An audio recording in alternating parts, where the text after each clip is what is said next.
बनके बाबा मुरली वाले, सबसे अनोखे सबसे निराले, आपका क्या कहना। ओम शांति। आज 13 मई 2026 के प्यारे बाप दादा के अनमोल मधुर महावाक्य हैं। आज की मुरली के सार में शांति के सागर बाबा ने पहला पाठ पक्का कराते कहा कि ओम शांति का अर्थ तो अभी बच्चों ने समझा है। ओम शांति अर्थात आत्मा अपना परिचय देती है, मेरा स्वरूप शांति है और मेरा रहने का स्थान शांति धाम है, जिसको परम धाम निर्वाण धाम भी कहा जाता है। अभी बाप कहते हैं देह अभिमान छोड़ देही अभिमानी बनो, बाप को याद करो, वही पतित पावन है। फिर बेहद का सन्यासी बनने के लिए कहा कि शिव बाबा आकर ब्रह्मा में प्रवेश कर तुमको अडॉप्ट करते हैं, ब्रह्मा मुखवंशावली बनाते हैं।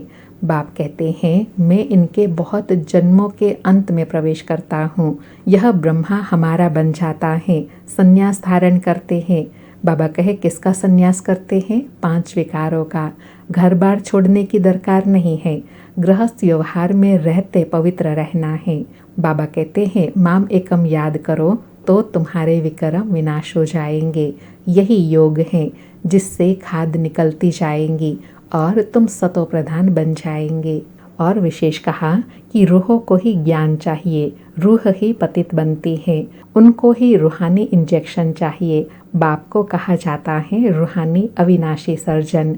वह आकर अपना परिचय देते हैं कि मैं तुम्हारा रूहानी सर्जन हूँ।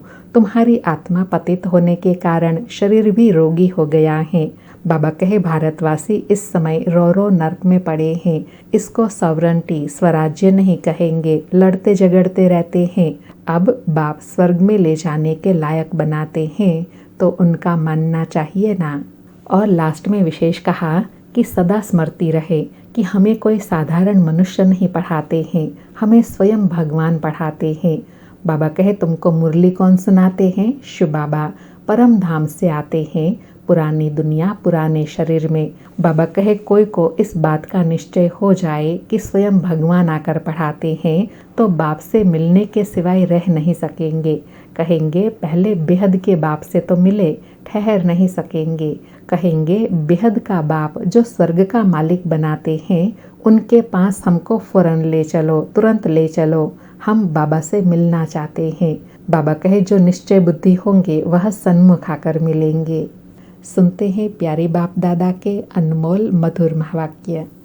आज बाबा कहे मीठे बच्चे, बाप द्वारा तुम्हें जो सृष्टि के आदि मध्य अंत की नॉलेज मिली है, इसे तुम बुद्धि में रखते हो, इसलिए तुम हो स्वदर्शन चक्रधारी।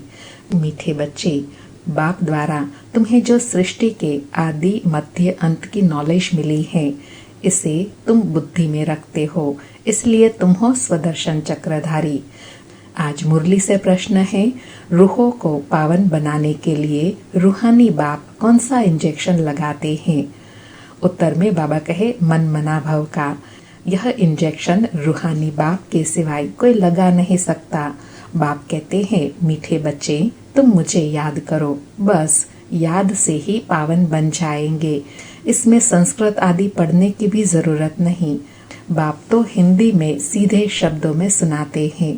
तुमको जब यह निश्चय हो जाता है कि रूहानी बाप हमें पावन बनाने की युक्ति बता रहे हैं, तो विकारों को छोड़ती जाती है।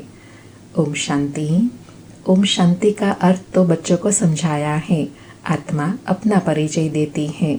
बाबा कहे ओम शांति कहते हैं माना आत्मा अपना परिचय देती है कि मैं आत्मा शांत स्वरूप हूँ, मेरा स्वरूप शांत है और मेरा रहने का स्थान शांति धाम है, जिसको परम धाम निर्वाण धाम भी कहा जाता है।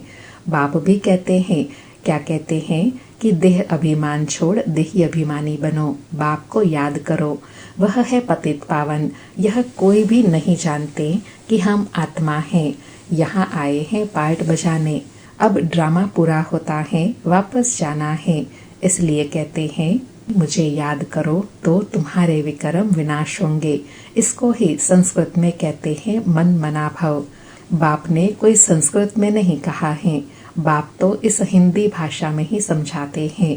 जैसे गवर्नमेंट कहती है एक ही हिंदी भाषा होनी चाहिए, बाप ने भी वास्तव में हिंदी में ही समझाया है। अर्थात बाबा कहे वर्तमान समय जो सरल ते सरल भाषा है उसमें ही बाबा आकर समझाते हैं। बाबा कहे परंतु इस समय अनेक धर्म मठ पंथ होने के कारण भाषाएं भी अनेक प्रकार की कर दी है। सतयुग में इतनी भाषाएं होती नहीं जितनी यहाँ है। गुजरात में रहने वाले की भाषा अलग, जो जिस गांव में रहते हैं वह वहाँ की भाषा जानते हैं। अनेक मनुष्य हैं, अनेक भाषाएं हैं। सतयुग में तो एक ही धर्म एक ही भाषा थी। अभी तुम बच्चों को सृष्टि के आदि मध्य अंत की नॉलेज बुद्धि में है। यह कोई शास्त्र में नहीं है।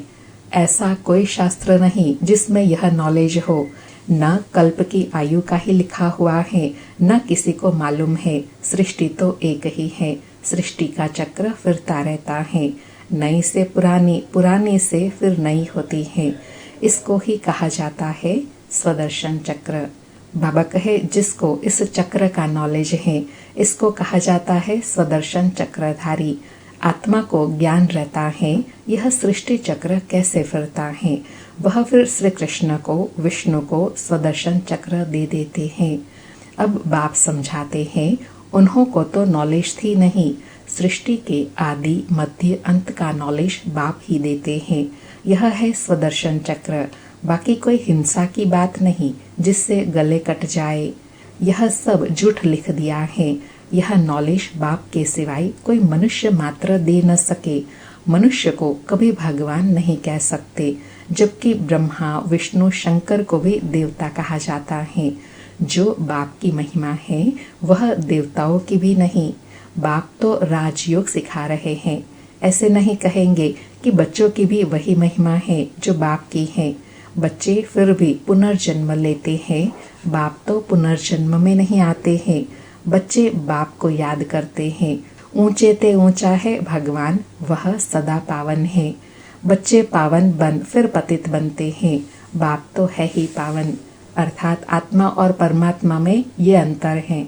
कौन सा कि शिव बाबा सदैव पावन है और आत्मा पावन से पतित फिर पतित से पावन बनती है, लेकिन शिव बाबा एवर प्योर है। बाबा कहे बाप का वर्षा भी जरूर चाहिए बच्चों को। एक तो मुक्ति चाहिए, दूसरा जीवन मुक्ति। बाबा कहे वर्षा कौन सा है? एक तो मुक्ति का, दूसरा जीवन मुक्ति का। शांति धाम को मुक्ति, सुख धाम को जीवन मुक्ति कहा जाता है। मुक्ति तो सबको मिलती है। जीवन मुक्ति जो पढ़ेंगे उनको मिलेंगी। भारत में बरोबर जीवन मुक्ति थी, बाकी सब इतने मुक्ति धाम में थे। सतयुग में सिर्फ एक ही भारत खंड था, लक्ष्मी नारायण का राज्य था। बाबा ने समझाया है लक्ष्मी नारायण के मंदिर सबसे जास्ती बनाते हैं। बिरला आदि जो मंदिर बनाते हैं वह यह नहीं जानते कि लक्ष्मी नारायण को यह बादशाही कहाँ से मिली, कितना समय राज्य किया, फिर कहाँ चले गए, कुछ भी नहीं जानते। जैसे गुड़ियों की पूजा हुई ना, इसको कहा जाता है भक्ति। आपे ही पूज्य फिर आपे ही पुजारी। पूज्य और पुजारी में बहुत फर्क है, उनका भी अर्थ होगा ना। बाबा कहे पूज्य और पुजारी, इसका भी भावार्थ होगा ना, जो अभी बाबा समझाते हैं। पूज्य कैसे बनते हैं और पुजारी कैसे कब बनते हैं। बाबा कहे पतित उनको कहा जाता है जो विकारी है। क्रोधी को पतित नहीं कहेंगे, जो विकार में जाते हैं उनको पतित कहा जाता है। इस समय तुमको ज्ञान अमृत मिलता है। ज्ञान का सागर है ही एक बाप। बाप ने समझाया है यह भारत ही सतो प्रधान ऊंच ते ऊंच था, अभी तमो प्रधान है। यह तुम्हारी बुद्धि में है। यहाँ कोई राजाई तो है नहीं, यह है ही प्रजा का प्रजा पर राज्य। सतयुग में बहुत थोड़े होते हैं, अभी तो कितने हैं। विनाश की तैयारी भी होती है। दिल्ली परिस्तान तो बनना ही है। बाबा कहे परिवर्तन का समय है और यह भी गारंटी है कि यह धरती कहो व दिल्ली कहो परिस्तान बननी ही है। बाबा कहे परंतु यह कोई जानते नहीं है, वह तो समझते हैं यह न्यू दिल्ली है। बाबा कहे इस पुरानी दुनिया को पलटाने वाला कौन है, यह किसी को पता नहीं है, कोई शास्त्र में भी नहीं है। समझाने वाला एक ही बाप है। अभी तुम बच्चे नई दुनिया के लिए तैयारी कर रहे हो, कौड़ी से हीरे मिसल बन रहे हो। भारत कितना साल्वेंट था, दूसरा कोई धर्म नहीं था, अभी तो अनेक धर्म हैं। अब रहमदिल बाप को याद करते हैं। भारत सुखधाम था, यह भूल गए हैं। अब तो भारत का क्या हाल है, नहीं तो भारत हेवन था, बाप का जन्म स्थान है ना। तो ड्रामा अनुसार उनको तरस आ जाता है।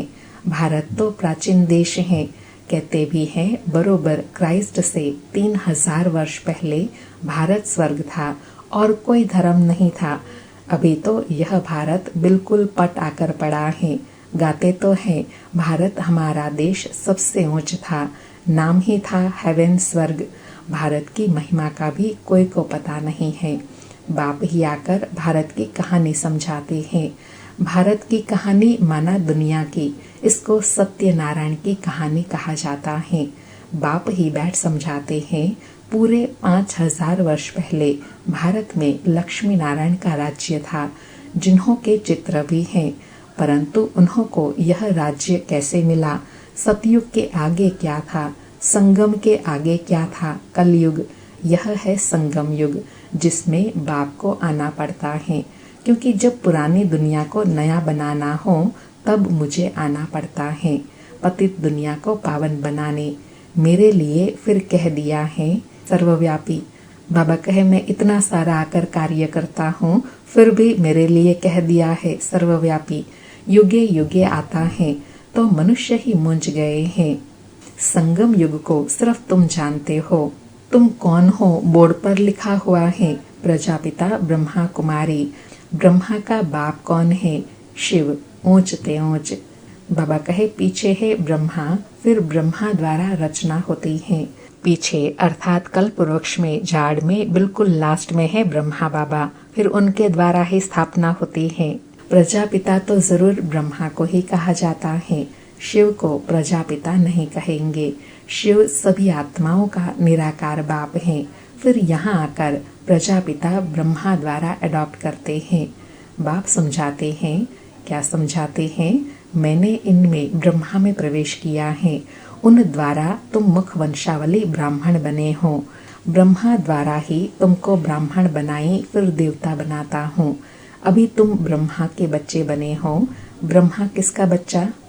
बाबा कहे तुम ब्रह्मा के बच्चे बने हो, इसलिए तुम ब्रह्मा कुमार कुमारिया हो। तो फिर ब्रह्मा किसका बच्चा? ब्रह्मा के बाप का कोई नाम है, वह है शिव निराकार बाप। वह आकर इनमें प्रवेश कर अडॉप्ट करते हैं, मुख वंशावली बनाते हैं। बाप कहते हैं मैं इनके बहुत जन्मों के अंत में प्रवेश करता हूँ। यह ब्रह्मा हमारा बन जाता है, संन्यास धारण करते हैं। किसका संन्यास? 5 विकारों का।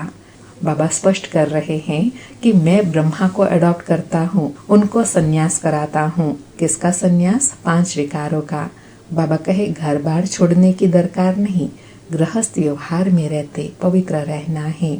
माम एकम याद करो तो तुम्हारे विकर्म विनाश हो जाएंगे। यही योग है जिससे खाद निकल जाती है और तुम सतो प्रधान बन जाते हो। भक्ति में तो भल कितना भी गंगा स्नान करे, जप तप आदि करे, नीचे उतरना जरूर है। सतो प्रधान थे, अब तमो प्रधान है। फिर सतो प्रधान कैसे बने? सो सिवाय बाप के कोई रास्ता बता न सके। बाप तो बिल्कुल ही सहज रीति बताते हैं। क्या बताते हैं? माम एकम याद करो। यह आत्माओं से बात करते हैं, कोई गुजरातियों से व सिंधियों से बात नहीं करते हैं। यह है ही रूहानी ज्ञान। तो बाबा कहे जब ज्ञान रूहानी है तो मैं बात भी रूहों से करता हूँ, आत्माओं से करता हूँ, किसी देह धर्म प्रांत आदि की बात नहीं। बाबा कहे शास्त्र में है जिस्मानी ज्ञान, रूह को ही ज्ञान चाहिए। रूह ही पतित बना है, उनको ही रूहानी इंजेक्शन चाहिए। बाप को कहा जाता है रूहानी अविनाशी सर्जन। वह आकर अपना परिचय देते हैं। क्या कहते हैं? कि मैं तुम्हारा रूहानी सर्जन हूँ। तुम्हारी आत्मा पतित होने के कारण शरीर भी रोगी हो गया है। इस समय भारतवासी तथा सारी दुनिया नरकवासी है, फिर स्वर्गवासी कैसे बन सकती है? सो बाप समझाते हैं। बाप कहते हैं, क्या कहते हैं? कि मैं ही आकर सब बच्चों को स्वर्गवासी बनाता हूँ। तुम भी समझते हो बरोबर हम नरकवासी थे। कलयुग को नरक कहा जाता है। अब नरक का भी अंत है। भारतवासी इस समय रौरव नरक में पड़े हैं। इनको सावरंटी भी कहेंगे। लड़ते झगड़ते रहते हैं। अब बाप स्वर्ग ले जाने लायक बनाते हैं तो उनका मानना चाहिए। अपने धर्मशास्त्र को ही नहीं जानते हैं, बाप को ही नहीं जानते। बाप कहते हैं मैंने तुमको पतित से पावन बनाया था, न कि श्री कृष्ण ने। श्री कृष्ण तो पावन नंबर 1 था। उनको कहते भी हैं श्याम सुंदर। श्री कृष्ण की आत्मा पुनर्जन्म लेते लेते अब श्याम बनी है। काम चिता पर बैठ काले बने हैं। अब जगत अम्बा को काली क्यों दिखाते हैं, यह कोई नहीं जानते। बाबा कहे काला अर्थात पतित और गोरा अर्थात पावन, इस राज को कोई नहीं जानते। बाबा कहे जैसे श्री कृष्ण को काला दिखाया है वैसे जगत अम्बा को भी काला दिखाते हैं। अब तुम काले हो, पतित हो, फिर सुंदर पावन बनते हो। तुम समझा सकते हो भारत बहुत सुंदर था अर्थात पावन था। सुंदरता देखनी हो तो अजमेर में देखो, जहाँ सोने की द्वारका बनाई है। स्वर्ग में सोने हीरे के महल थे, अभी तो पत्थर भित्तर के हैं, सब तमो प्रधान हैं। तो बच्चे जानते हैं शिव बाबा ब्रह्मा दादा दोनों इकट्ठे हैं, इसलिए कहते हैं बाप दादा। वर्षा शिव बाबा से मिलता है। अगर दादा से कहेंगे तो बाकी शिव के पास क्या है। वर्षा शिव बाबा से मिलता है ब्रह्मा द्वारा। ब्रह्मा द्वारा विष्णुपुरी की स्थापना। अभी तो रावण राज्य है, सिवाय तुम्हारे सब नरकवासी हैं। तुम अभी संगम पर हो, अभी पतित से पावन बन रहे हैं, फिर विश्व के मालिक बन जाएंगे। यह कोई मनुष्य नहीं पढ़ाते, तुमको मुरली कौन सुनाते हैं। बाबा कहे तुमको यहाँ मुरली कौन सुनाते हैं। शिव बाबा परम धाम से आते हैं, पुरानी दुनिया पुराने शरीर में। बाबा स्मृति और नशा दोनों दिला रहे हैं कि तुमको पढ़ाने वाला कोई देहधारी नहीं है, और आते भी देखो कितना दूर से हैं हम बच्चों को पढ़ाने के लिए। बाबा कहे कोई को निश्चय हो जाए तो फिर बाप से मिलने के सिवाय रह न सके। कहे पहले बेहद के बाप को तो मिले, ठहर नहीं सकेंगे। कहेंगे बेहद का बाप जो स्वर्ग का मालिक बनाते हैं, उनके पास हमको फौरन ले चलो, तुरंत ले चलो। देखे तो सही शिव बाबा का रथ कौन सा है। वो लोग भी घोड़े को श्रृंगारते हैं, पटका निशानी रखते हैं। वह रथ था मोहम्मद का, जिसने धर्म स्थापन किया। भारतवासी फिर बैल को तिलक दे मंदिर में रखते हैं, समझते हैं इन पर शिव की सवारी हुई। अब बैल पर तो न शिव की न शंकर की सवारी है, कुछ भी समझते नहीं। बाबा कहे यह सारे ज्ञान के गुह्य रहस्य हैं जो तुम बच्चे अभी समझते हो कि बैल पर सवारी अर्थात ब्रह्मा बाबा के शरीर पर बाबा विराजमान होते हैं। यह उनका यादगार है, उसी को ही फिर मेल के रूप में बैल को दिखा दिया है। बाबा कहे शिव निराकार है, वह कैसे सवारी करेंगे। टांगे चाहिए जो बैल पर बैठ सके, यह है अंधश्रद्धा। अच्छा, मीठे मीठे सिके लधे बच्चों प्रति मात पिता बाप दादा का याद प्यार और गुड मॉर्निंग। रूहानी बाप की रूहानी बच्चों को नमस्ते। हम रूहानी बच्चों की रूहानी मात पिता बाप दादा को याद प्यार गुड मॉर्निंग और नमस्ते नमस्ते। सारी मुरली से धारणा के लिए सार हैं। बाप से जो ज्ञान अमृत मिला है उस अमृत को पीना और पिलाना है। पुजारी से पूज्य बनने के लिए विकारों का त्याग करना है। दूसरा पॉइंट, बाप जो स्वर्ग में जाने के लायक बना रहे हैं उनकी हर बात माननी है, पूरा निश्चय बुद्धि बनना है। आज प्यारे बाबा का वरदान है, अनुभव की विल पावर द्वारा माया की पावर का सामना करने वाले अनुभवी मूर्त भव। अनुभव की विल पावर द्वारा माया की पावर का सामना करने वाले अनुभवी मूर्त भव। स्पष्टीकरण है, सबसे पावरफुल स्टेज है अपना अनुभव।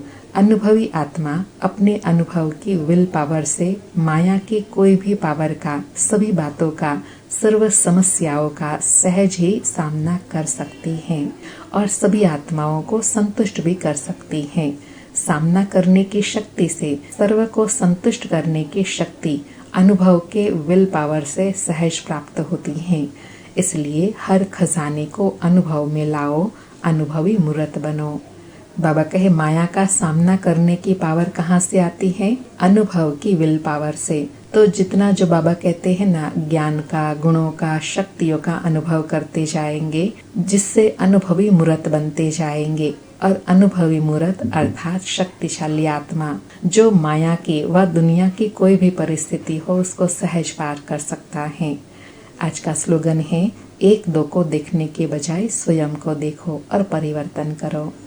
आज के अव्यक्त इशारे हैं, सदा अचल अडोल एक रस स्थिति का अनुभव करो। आज अनुभव करने के लिए कहा कि अपने आप को चेक करो। हर शक्ति का, हर प्राप्ति का, हर गुण का अनुभव है। अगर अनुभव की अथॉरिटी है तो कोई भी परिस्थिति अनुभव की अथॉरिटी के आगे कुछ भी प्रभाव नहीं डाल सकती। अनुभवी मूर्त कभी भी किसी भी परिस्थिति में अचल अडोल रहते हैं, हलचल में नहीं आते, क्योंकि सबसे बड़े ते बड़ी अथॉरिटी अनुभव है। आह्वान करो जिस समय जिस शक्ति का, वो सेकंड में सहयोगी बने। अच्छा, ओम शांति। शुक्रिया बाबा, शुक्रिया।